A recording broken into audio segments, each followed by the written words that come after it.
صاحب دو چیز می شکند قدر شعر را، تحسین ناشناس و سکوت سخن شناس. دو چیزیں شعر کی قدر کو گھٹا دیتی ہے. وہ جو نہیں سمجھا وہ داد دے رہا ہے، اور جو سخن شناس ہے وہ خاموش. کیا بات ہے، واہ واہ واہ. داد وہ جو سمجھا بھی نہیں ہے اور جو اس کیف میں بھی نہیں آیا. بالکل. بعض اوقات شعر کیف آفرین ہے. کیا بات ہے، واہ واہ. سمجھ میں نہیں آیا، سمجھ میں بعد میں آئے گا. بہت خوب. تو اسی لیے تو شعر اپنے طور پر بھی ایک چیز ہے، مفہوم کے علاوہ اپنے طور پر ایک چیز ہے. واہ واہ واہ. اسی لیے تو شعر کا کوئی موضوع نہیں. کیمسٹری کا موضوع معلوم ہے، ہسٹری کا معلوم ہے، شعر کا کوئی موضوع نہیں. شعر اپنے طور پر ایک چیز ہے. بہت زبردست. شعر اپنے ایگزسٹنس میں باہر کا ایسنس رکھ دیتا ہے. کیا بات. شعر وجود جو شعر کا ہے وہ تمام تعینات سے منزہ ہے. کیا بات. شعر صرف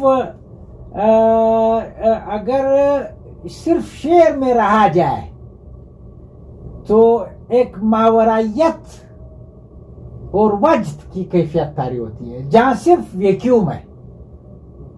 واہ واہ. شعر اپنے کانٹینٹس نہیں رکھتا ہے، کانٹینٹس کہیں اور سے لاتا ہے. شعر کا اپنا کوئی ڈیٹا نہیں، ڈیٹا باہر سے لاتا ہے. کیا بات. واہ واہ. جس طرح ترتیب کا اپنا کوئی ڈیٹا نہیں ہے، ترتیب جس کو ہم کہتے ہیں، ڈیٹا جب ترتیب سے رکھا جاتا ہے ہم کہتے ہیں ترتیب. اس ڈیٹا کے بغیر ترتیب کوئی چیز نہیں. یا آپ اس طرح مثال لیں جس طرح یہ لا آف گریویٹیشن ہے.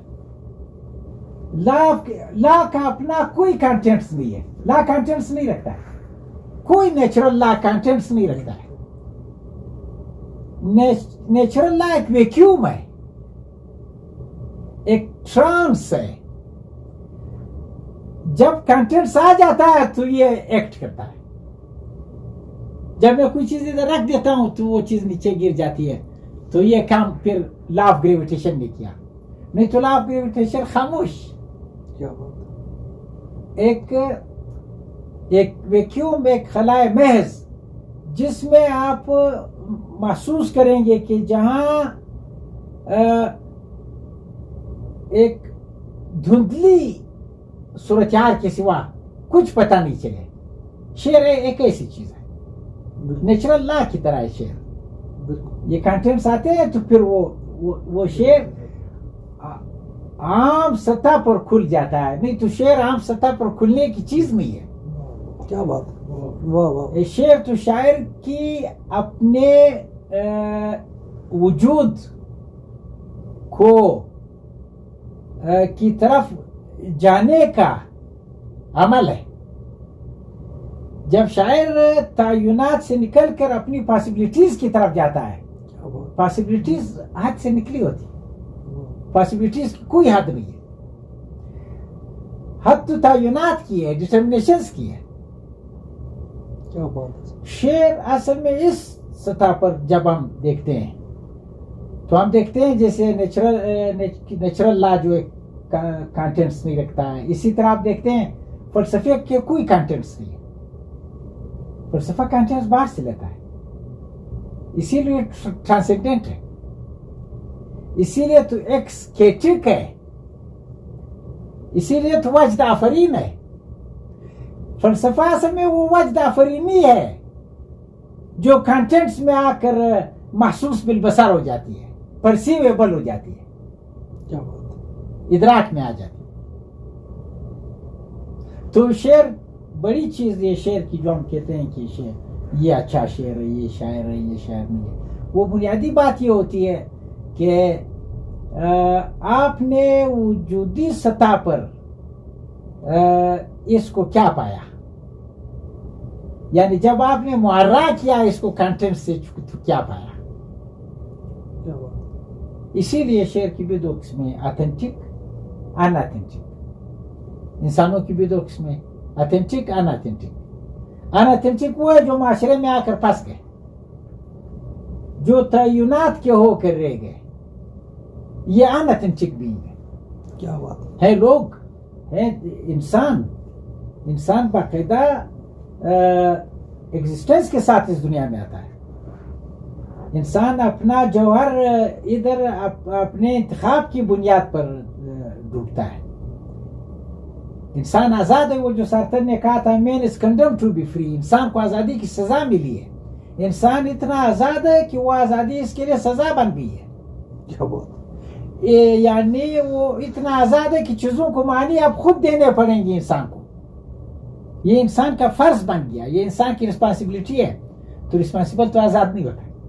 کیا بات یہ وہ پیراڈاکس ہے انسان کا کہ یہ آزاد بھی ہے رسپانسبل بھی ہے. اور رسپانسبل اتنا ایک پابند ہے, یہ دنیا بھی معنی, اس دنیا کو معنی دینے کے لیے آ گیا.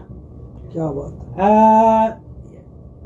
کوئی اخلاقی ضابطہ دنیا میں نہیں ہے, لیکن وہ اخلاقی ضابطہ کو باقاعدہ آراستہ کرنے کے لیے انسان ادھر آ جاتا ہے. چیزوں کو معنی دینا یہ انسان کا کام ہے, یہ انسان کا فرض ہے. اسی لیے تو یہ وجودیت میں کہتے ہیں کہ وجود جوہر پر مقدم ہے. انسان کا وجود پہلے آتا ہے, جوہر بعد میں آتا ہے. انسان اپنی پاسبلٹی ساتھ لے آتا ہے, تعینات ادھر یہاں ہوتی ہے. تو پھر ان تعینات میں انسان آہستہ آہستہ پستا چلا جاتا ہے, حتیٰ کہ اتنا پھنس جاتا ہے کہ سوشل بینگ ہو کر رہ جاتا ہے. یہ ان اتھینٹک بینگ ہے. اور جو پھر بھی اپنے وجود کے ساتھ جڑا رہتا ہے یا اتھینٹک بینگ ہے. جیسے آپ کوئی مثلاً بائرن جیسا شاعر ہے یا سارتر جیسا فلسفی ہے, یہ وہ اتھینٹک بینگ ہے. تو اس میں یہ ہے کہ وہ اتھینٹسٹی کا پتہ کہاں چلا؟ جہاں خلا ہے, جہاں ماورائیت ہے, جہاں اس کو ہم ایگزسٹینشل ویکیوم کہتے ہیں. جہاں ایگزسٹینشل ویکیوم ہے, وجودیاتی خلا, وہاں آزادی ہے. وہ نتھنگ ہے. وہ کیا ہے؟ یہ جو آپ بتا رہے ہیں یہ سب یہ تو نان کا آپ بتا رہے ہیں. اس کا تو آپ بتا نہیں رہے ہیں, یہ تو نان ہے. وہ نتھنگ ہے. یہ ہے کہ اصل میں نتھنگ کے معنی یہ ہے کہ وہ نتھنگ میں ہی فریڈم ہوتا ہے. اصل وہ جو آئیڈیل پرفیکٹ فریڈم ہے وہ تو نتھنگ میں. تھنگ میں تو جتنا بھی فریڈم ہو, بہرحال اتنا تو فری نہیں ہے. تھنگنیس تو اس میں ہے, تھنگنیس کا تو پابند ہے. نتھنگ کسی چیز کا پابند نہیں ہے, صرف پاسبلٹیز ہے. انسان کا وجود انسان کے جوہر پر مقدم ہے. وہ یہ سارتر نے ایک مثال دی ہے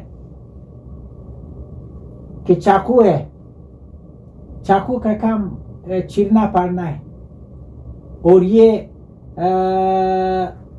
چیرنا کاٹنا چاقو کی قسمت میں ہے. یہ چاقو کی قسمت ہے, یہ چاقو کا ایسنس, یہ چاقو کا جوہر ہے. یہ جب انسان کو چیرنے کاٹنے کا وہ درپیش ہوا مسئلہ, تو انسان نے چاقو بنایا. اس کا جوہر اس کے وجود سے پہلے, چاقو اب یہ یاد نہیں تھا کہ اس کی قسمت پہلے سے موجود تھی. چیرنا کاٹنا, چاقو تو بعد میں آیا. چاقو کو لامحالہ یہی کرنا پڑے گا. چاقو کا اور کوئی کام نہیں ہے. چاقو اور کوئی کام کر نہیں سکتا ہے. چاقو کا کام ہی یہ ہے. یہ کیوں؟ آپ نے چاقو کا ایسنس پہلے رکھا, بعد میں چاقو وجود میں آیا, تو اس کا جوہر اس کے وجود پر مقدم ہے. دنیا میں واحد ہستی انسان کی ہے جس کا وجود اس کے جوہر پر مقدم ہے. اس لیے چیرنا کاٹنا یہ چاقو کی پراپرٹی ہے, پاسبلٹی نہیں ہے. جب کہ انسان تمام پاسبلٹیوں کے ساتھ ادھر آتا ہے, یہ اس کا وجود تھا. پھر کس پاسبلٹی کو ایکچولائز کرتا ہے, یہ اس کا ایسنس بنتا جاتا ہے, تعینات. حتیٰ کہ تعینات میں آ کر وہ پھنس جاتا ہے. سرگشتہ خمارے رسوم و قیود تھا, یہ سرگشتہ خمارے رسوم و قیود بن جاتا ہے.